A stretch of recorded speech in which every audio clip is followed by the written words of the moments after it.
What's up, everybody? Joseph Hadaway here.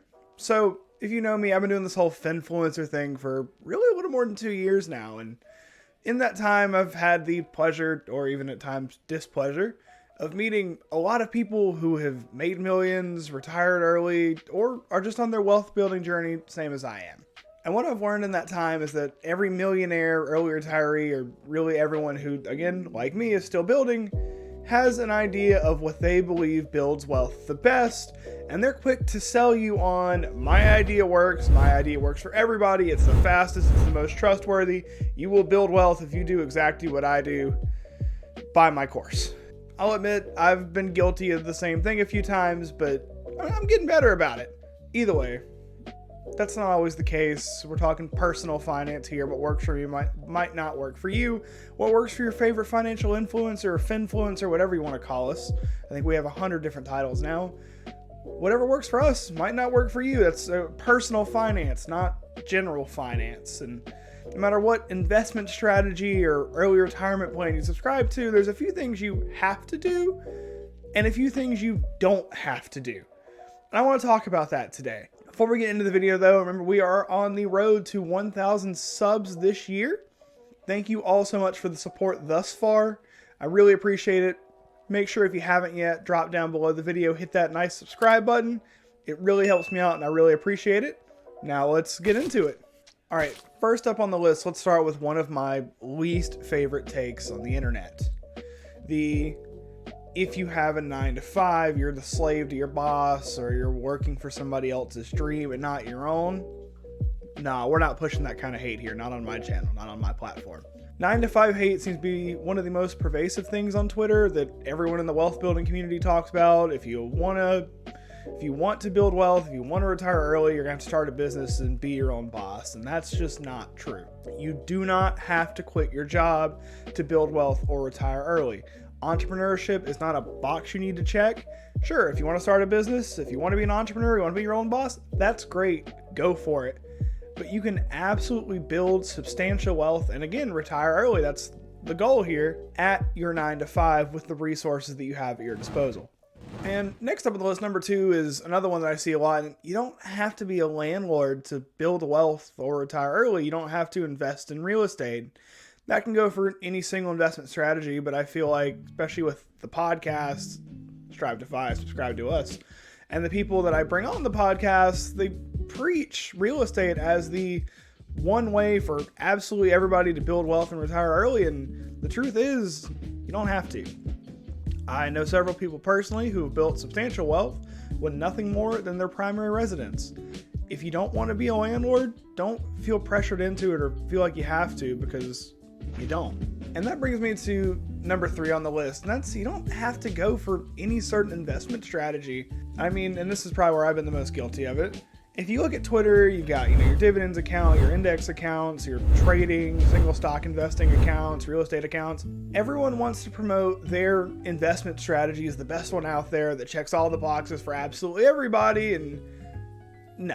If you want to be a dividend investor, you don't have to invest in index funds because somebody said so. If you want to invest in real estate, you don't have to invest in stocks at all because somebody said so. Be careful with that one, but that's another video for another time. If you want to invest solely, again, going back to dividends, but your favorite influencer says you need to trade Bitcoin, no. All you need to do is pick an investment strategy that works for you, your life, and your goals, and stick with it. All right, now that we've gotten through 3 things you don't have to do, let's talk about a few things that no matter what wealth building plan, retire early plan, or whatever you got, that you're going to have to do no matter what.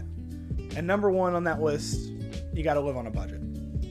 The fact remains that if you don't take control of your money, it's going to take control of you. You need to track it, track your spending, track your income. You need to know where it's going. You need to know, maybe even down. I like going down to the penny, but maybe not that exact. You need to know where your money's going, when it's going somewhere, and you need to be on top of it and control it so you can take as much of your money as possible and put it to work for you in your benefit. Next up with that, and circling back to a previous point, you got to invest in something. The fact remains that no one ever got wealthy with just a savings account. It's just not how it works. I mean, 0.1% interest is what your average savings account pays here in the US. That's not the way, and that's not going to do it for you or for anybody.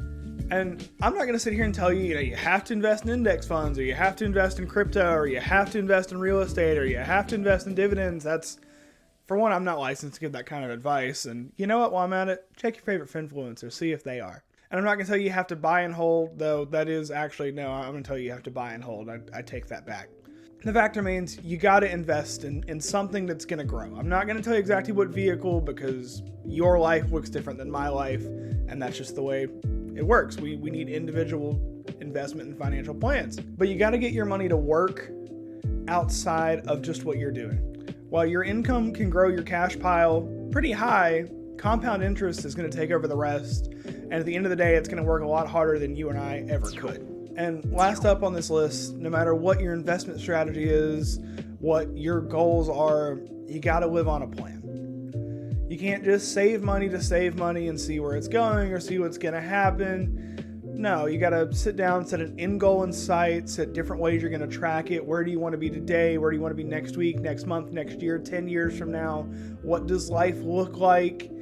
Saving money to save money, I'm not going to lie to you, it's great. You're doing the right thing, but if you don't have a goal, then it's all for naught. You need to live on a plan of how you want life to look and how you want your goals to progress, and then set back and set a SMART goal. And maybe I'll drop a Twitter thread on that today. Follow me on Twitter. That you can track and measure along the way, every single step, to see if you are on the right track or if adjustments need to be made along the way. At the end of the day, there are so many ways out there to reach financial independence, and what works for me or your other online personality that you watch may not work for you. I'm a different person than you are. My life situations are different, as are your favorite influencers, different from you too, whether income, family life, location, country. I know a lot of my advice is really only applicable here in the US. So don't take everything you see online as word of law. Don't, all because somebody says you have to do something, maybe you don't. Maybe they're just trying to sell you something, or maybe they're just selling or pushing what worked for them. Overall, I'd say the whole point of this video is be very wary of any guru or financial individual personality. I'm gonna keep using finfluencer, but in all truth, I hate that term. That tells you a one-size-fits-all situation that says, because this worked for me, it'll work for you. And that's we are all talking about personal finance. It is personal to me and it's personal to you, not general finance that works for everybody. Hey, and if you want to set up a personal financial plan, click the link in the description, head over to my website. I do one-on-one financial coaching for affordable, very affordable, really, rates compared to the industry. First session's free, second session start at low is $20 for a half-hour session. I want to help you create your personal financial plan that can help you get on the right track with your finances. And hey, while we're on the subject also, if you're watching this in April, I'm doing a short series right now where I get a brand new company from $0 a month to $1,000 a month in recurring revenue. Can I do it? I don't know. I'm recording this in March. We'll see how it goes. Hey, thank you all so much for watching. Make sure to subscribe. I've really been appreciating blowing up my analytics lately in almost every category. I really appreciate it. It really means a lot. Again, thank you so much for watching, and I will see you all next week.